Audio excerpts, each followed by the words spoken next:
For our Bloomberg and BNN TV and radio audiences worldwide, I'm David Weston. We're delighted to be joined now by the Prime Minister of Canada. He is Mr. Justin Trudeau. So, Mr. Prime Minister, thank you so much for joining us here in New York. Pleasure to be here, David. So we are in New York, and we like to think of ourselves here as the financial center of the world.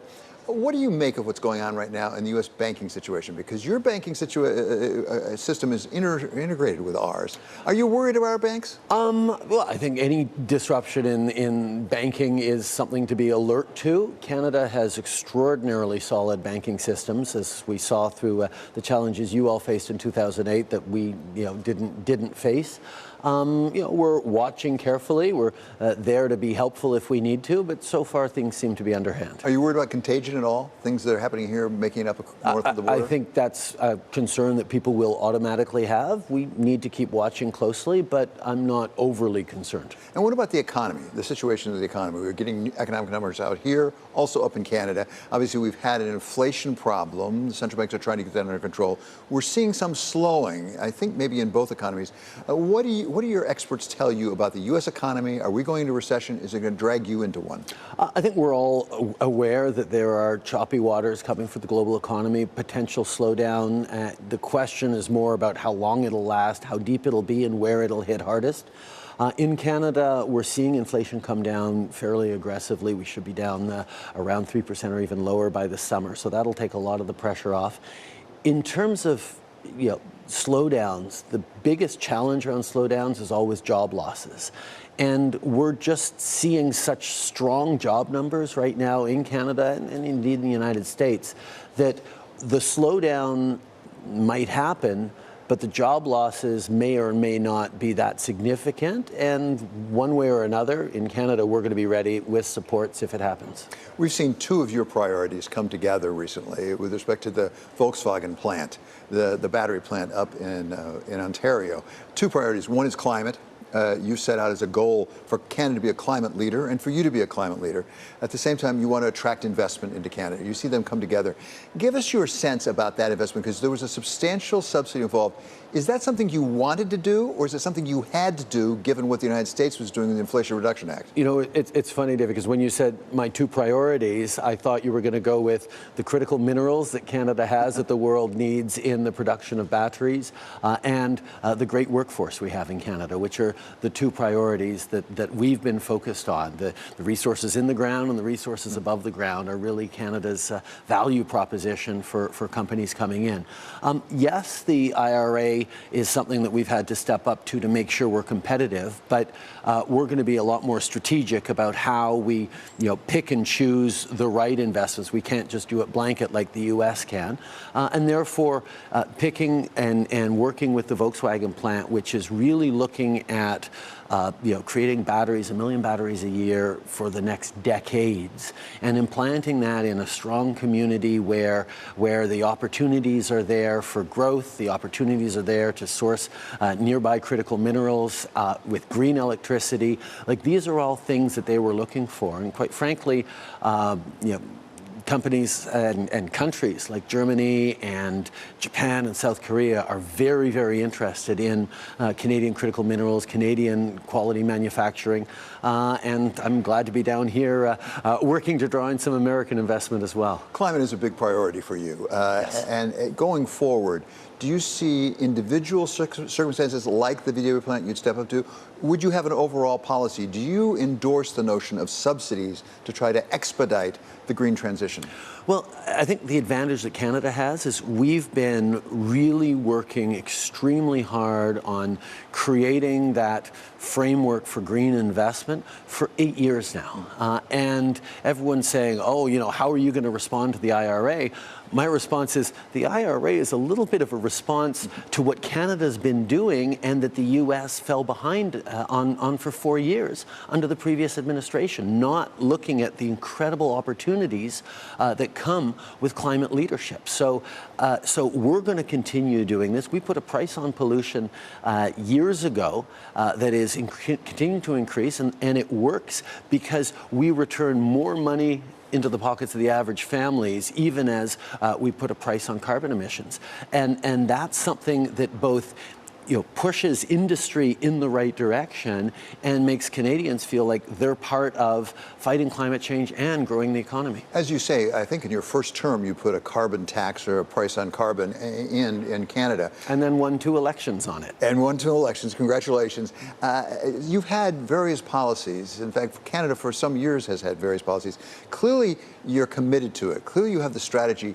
Do you have the results? Because if you actually look at the results in terms of emissions, I'm not sure they're showing up yet. Actually, as of about a couple of weeks ago, the latest report shows that we are actually bending the curve, that we are on our way down, not just in absolute emissions, but in emissions intensity as well, even as our economy grows significantly. In Canada, for very real reasons, before we took office, Canada was seen as a laggard on fighting climate change, partially because we have a significant and important oil and gas sector.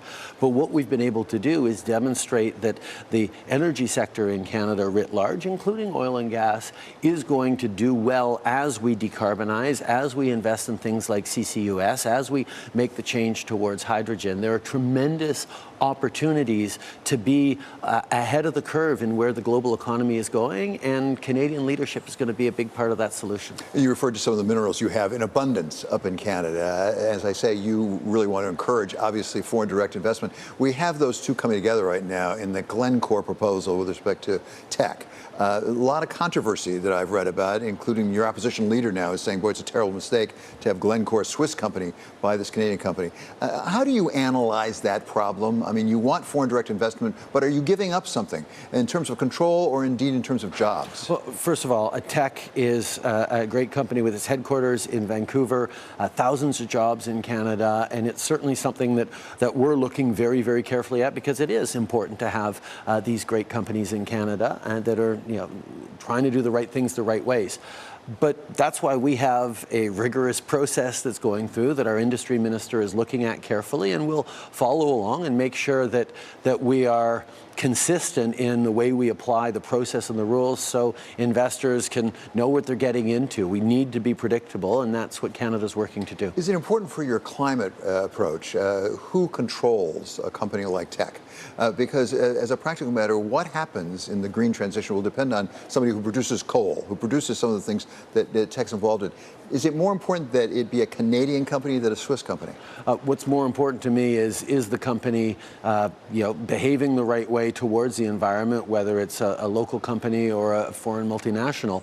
We have high and stringent expectations, not just on environmental issues, but on partnership with Indigenous peoples that has actually been building trust, that is getting projects built faster in Canada now.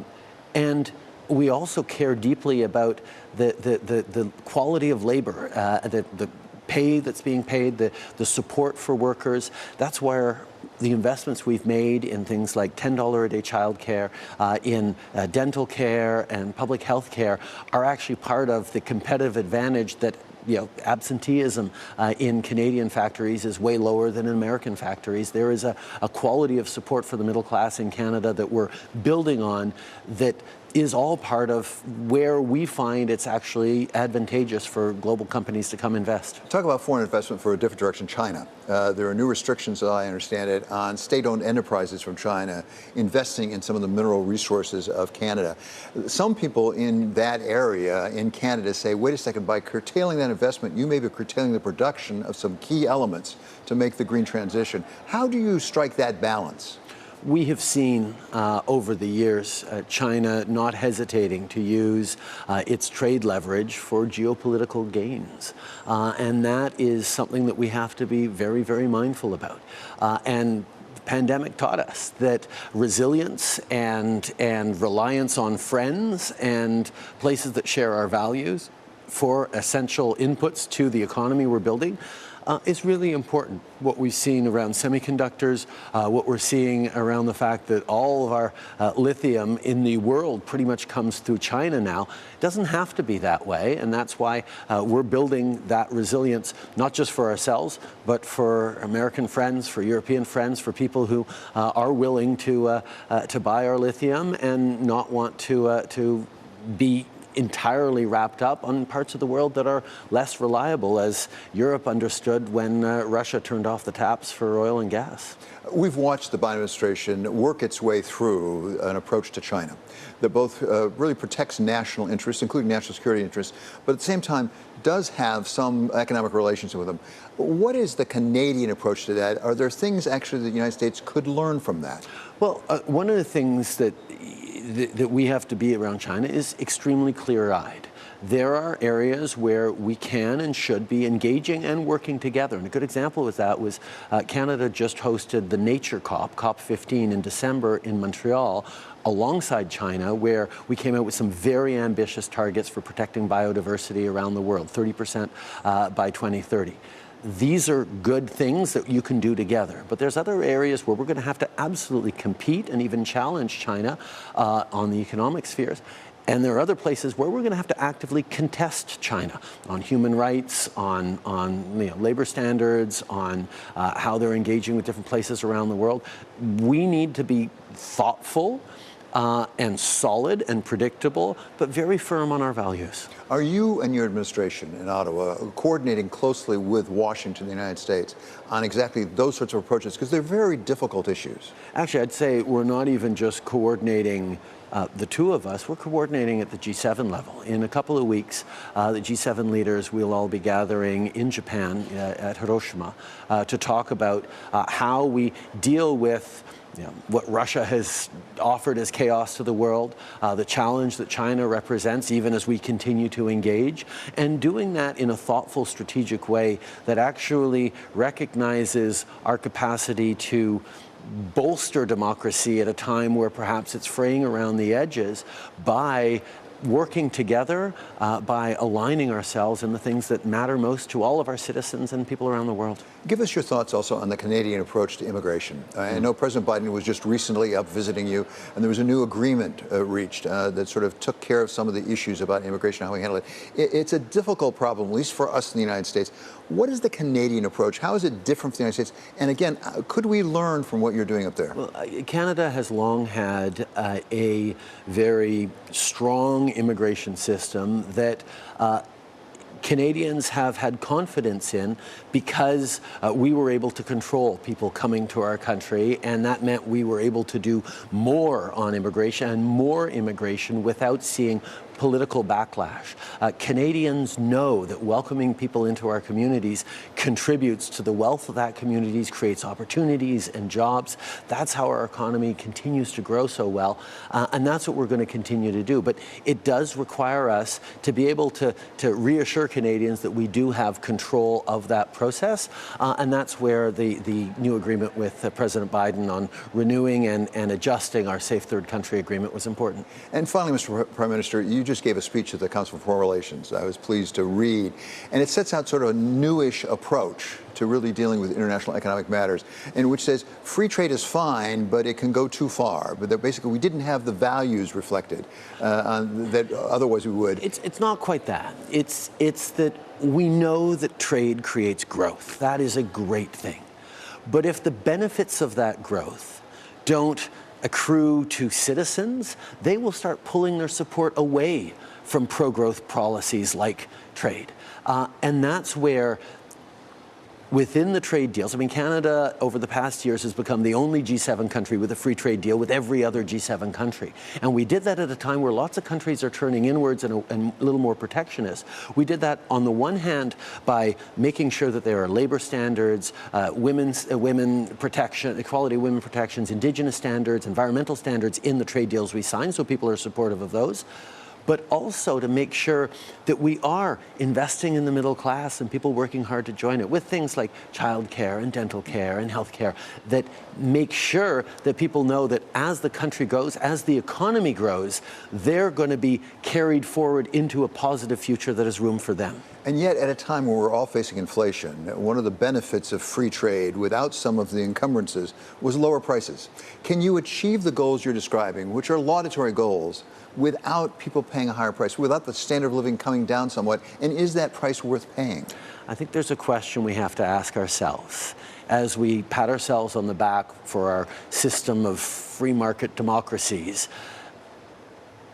Is it really the best system when the system relies on the exploitation of people or of environment and on low labor standards in authoritarian states around the world? We cannot pretend that we have the best system if we're protecting our rivers and streams here and trying to support our middle class here, but allowing people to live in poverty on the other side of the world. The pandemic and recent events have shown that the world is too small for that.